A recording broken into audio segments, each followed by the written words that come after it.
Hey everyone, and welcome back to our Rink-Side channel. And this was quite unexpected. We're going to do a segment 2 for our OJHL history video, and we've named it Season 2, Episode 1, Segment 2, OJHL slash Metro Junior A Hockey League history video. And the reason why we are doing the segment 2, and you may not have heard of the Metro Junior A Hockey League, I didn't even hear of this until our general manager of the Uxbridge Bruins, he mentioned to me about this league. He gave me a lot of history, and so I want to thank our general manager, Trevor Cox of the Uxbridge Bruins, for providing some additional details and information regarding the OJHL and regarding the Metro Junior A Hockey League as well. I'm going to mention some of the details that he passed along to me. And speaking of Trevor Cox, we actually have a interview conversation coming out in about a couple of weeks. It was me and Zach. We sat down with Trevor and just to discuss a little bit about his history with the Bruins, playing with the team, coaching the team, and now general managing the team. And so you guys will want to stay tuned for that interview coming out very shortly. But in the meantime, this video, we're going to do a segment 2 on it. I'm not going to make this video too long, but I do want to include some of the details that Trevor Cox passed along to myself and some of the information that I found out about what went on behind the scenes when the Metro Junior A Hockey League used to exist. And a lot of these teams ended up folding or merging, or a lot of teams got brought up into the OJHL. Now we're going to start with the Markham Royals. Now we did talk about the Markham Royals and the Markham Waxers. We do have a video coming out next on the Markham Waxers when I was attending one of the games in 2009. There are some photos that go along with it and some of the player cards that I actually was able to get signed by some of the players when they played during that era. However, in terms of the Markham Waxers and Markham Royals history, well, I want to again thank Trevor for passing along this additional information. So the Markham Waxers and the Markham Royals, they've actually been in the league forever, yet there was a name change due to ownership changes. And that would make sense because when one owner has run the franchise for a very long time, a new owner will come into place and he'll want to end up changing that franchise a little bit. So there was an ownership change within that organization. In the previous video of segment 1,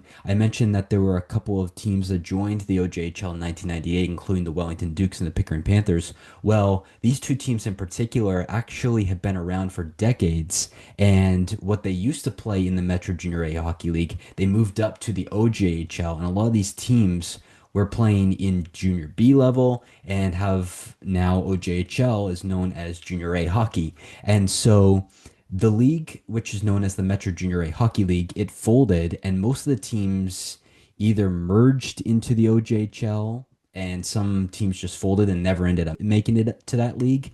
And at one point, the Metro Junior A Hockey League, it had around 50 teams in the league, which is pretty amazing to think about.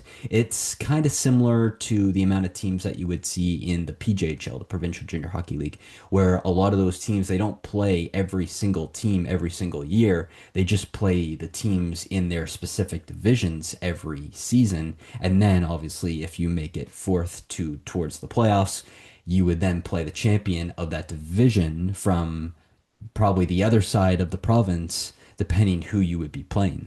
Now to mention a little bit more about the Lindsay Muskies and the Peterborough Stars. We mentioned this a little bit about the team's history back in segment 1. Well, the Lindsay Muskies, they were never the Peterborough Stars. In fact, they ended up merging with Peterborough, but since Lindsay had already had junior A teams in the early 1990s, well, Peterborough, they ended up merging because with Lindsay because they just could not compete with the OHL team of the Peterborough Petes, and I found that pretty fascinating. So thank you again, Trevor, for passing along that additional details to me.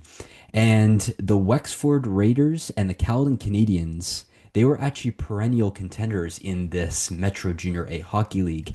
And just to mention too that the Wexford Raiders, they were the most recent champions of the Metro Junior A Hockey League before the league ended up folding altogether. And now most of these teams that used to play in the Junior A Hockey League now play in the OJHL, the Ontario Junior Hockey League itself. Now to give you more details on the Metro Junior A Hockey League, well, the league originated in 1956, which lasted until 1991, which is then when the league changed its designation from Junior B to Junior A. And then in 1998, that's when it was absorbed by the Ontario Provincial Junior A Hockey League, which is pretty fascinating to know. Now, I was also talking a little bit further with Trevor about the playoff and the tournament format of Junior A hockey, and he was mentioning that the format has changed several times.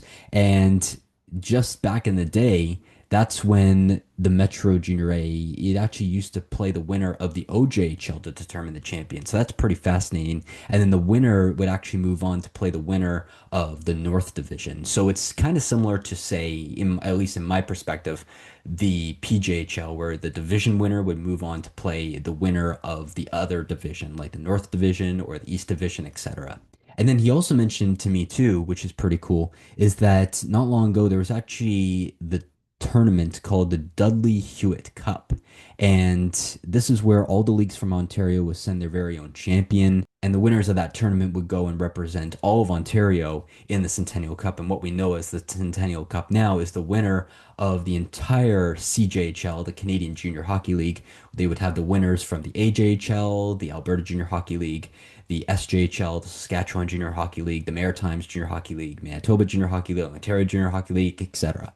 And so now we only have one Junior A champion from every Junior A league to go represent the country. And that's when we see teams like, so we'll say just most recently it was the Calgary Canucks from the AJHL, who were actually the host of the tournament as well. And then we had the Trenton Golden Hawks of the OJHL. I believe the Greater Sudbury Cubs were the Northern Ontario Junior A champions. So teams like that, they would go and represent from whoever, from whatever league they are part of in the CJHL. That would be the team that goes to represent their country.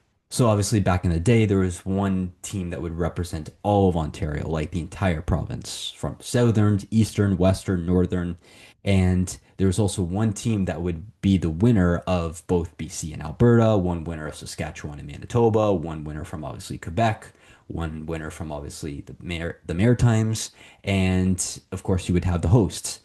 For example, the Centennial Cup that just happened. Now, this was just an example I was using from previous what it used to be, but from this past Centennial Cup, we had the winner of Calgary, the Calgary Canucks, who were the host of the tournament, but they were also part of the AJHL. Whoever won the AJHL, and I believe it was another team, not Calgary, but another team, they ended up playing in the Centennial Cup with Calgary because Calgary was the host from the AJHL. So just some interesting facts on what the tournament from the Centennial Cup is like today and what it used to be before. And over the past couple of days, I was just going through the entire history of the Metro Junior A Hockey League because when Trevor mentioned this to me, this was the first time I ever heard about this league. And I was just going through of some of the champions that won through the entire year of their franchise. A lot of these champions were before I was even born, early into the 1950s, 60s, 70s, 80s. Just going back and seeing teams like Ajax and Durham and even Etobicoke. Now, obviously, we know that the Junior A team for the OJHL, the only team that plays in Etobicoke is the Toronto Patriots. There's so much history in so many teams that even I'm learning for myself and leagues that like I've never even heard of. And then I do history on these leagues and just to see the history of so many teams that used to play in the Metro Junior A league before that league would end up folding and then they would, you know, be brought up to the OJHL, which we all know as what it is today. And so that's pretty cool. I love doing that kind of history. So I want to thank a very special thank you to, again, Trevor Cox, the general manager of the Uxbridge Bruins, for passing along this additional information. And eventually, Zach and I are going to do a history video of the PJHL. I want to do that one with Zach because that's a league he also grew up watching and going to games in. And so Trevor, thank you so much for this additional details. You will definitely be the guy we reach out to for information if something we're not sure about or a fascinating team or league or topic that we want to cover, you are certainly going to be that person that we end up reaching out to. So thank you again for this additional details. I wanted to make a segment two based off the OJHL history video because not only did I want to cover the information that you sent me, but I also wanted to talk a little bit of the Metro Junior A Hockey League, a league that I wasn't even aware of until you mentioned it to me. So thank you again, Trevor. And we are looking forward to releasing our upcoming interview with Trevor Cox, the general manager of the Uxbridge Bruins, in just a couple weeks. So you'll want to stay tuned to that. But thank you everyone for tuning into this video. There's so much history that goes into these leagues and so much history that goes into these teams. And so it's just a really cool, fascinating subject to discuss. But it's cool to just go back in history a little bit and cover it. So again, thank you, Trevor, for the history. And we're looking forward to seeing what other history leagues we'll be covering in the near future. And if you have any teams or in particular leagues that you want us to cover, be sure to drop them down in the comments below so we can certainly discuss them in the near future. Thanks everyone, and we'll see you again soon.